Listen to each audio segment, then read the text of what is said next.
Hello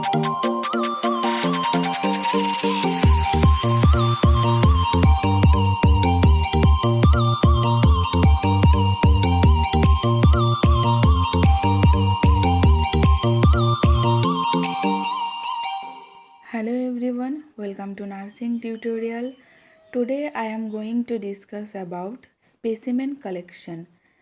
Let's talk about the specimen collection.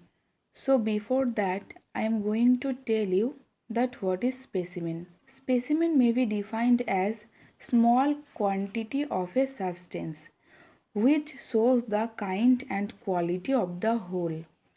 That means if you want to do any blood test or urine test or sputum test, means we are supposed to take a small quantity, right? That small quantity of sample shows the quality of the whole. For example, if we want to know whether is rice is boiling or not, we supposed to take single rice and we'll check, right? Not whole the rice whichever is boiling, like that. Next, specimen collection. Specimen collection is defined as collection of a required amount of tissue or fluid for laboratory examination. Means we are going to collect the required amount of tissue or fluid for laboratory examination. Next, purpose of specimen collection. First is to make diagnosis and help in treatment. See, the word diagnosis means identification of disease. So while specimen collection, doctors can easily identify the disease and help in the treatment. Second is to note the progress of a disease. Third is to observe the effects of special treatment and drugs. Next, to assess the general health of the patient. And last is to investigate the nature of the disease. Next, principles. First is contaminated and improperly collected specimens will produce false results which will adversely affect the diagnosis and treatment of the patient. Means if the sample is contaminated or infected with any microorganism or improperly method, means we are not at all using any antiseptic lotion, we are not wear any gloves, so this is improper method. It will produce false results and affects the diagnosis and treatment of the patient. Next is specimen allowed to stand at room temperature of a long time will give false results due to decomposition of specimen, multiplication of undesirable bacteria and destruction of pathogenic bacteria. If there is any delay in sending sample to the laboratory, we have to keep the sample in the refrigerator. Okay, if we are not keeping sample in the refrigerator means it will become decomposed.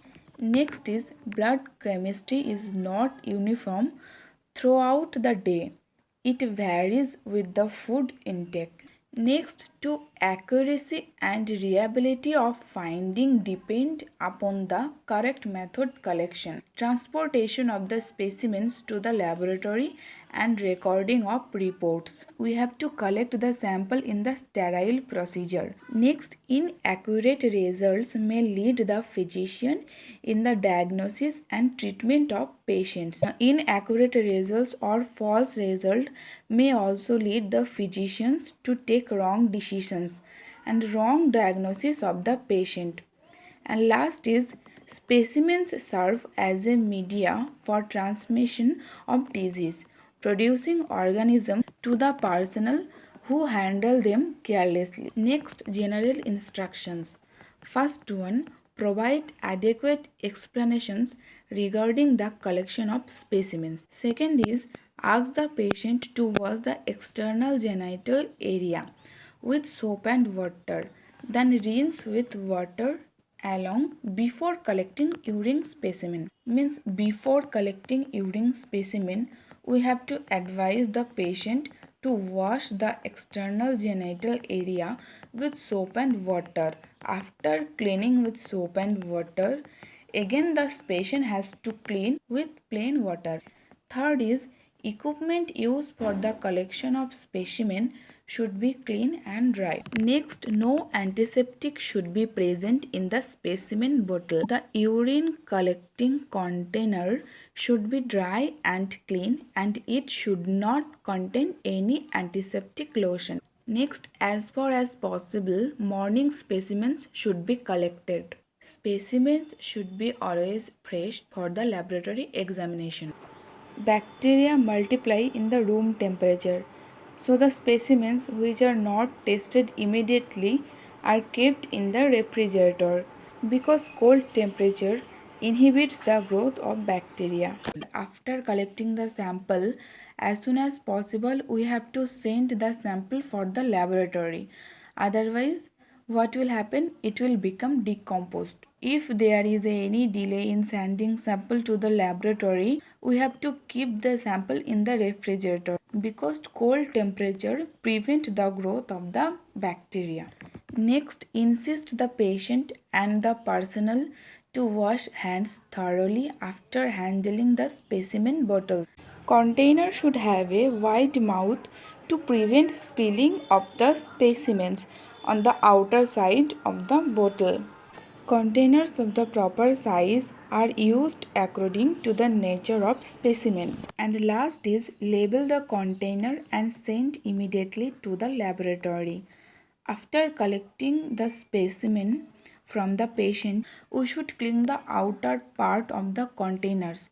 So later label the container, that means patient name, age, sex, that and all we should write on the container. Later send immediately to the laboratory.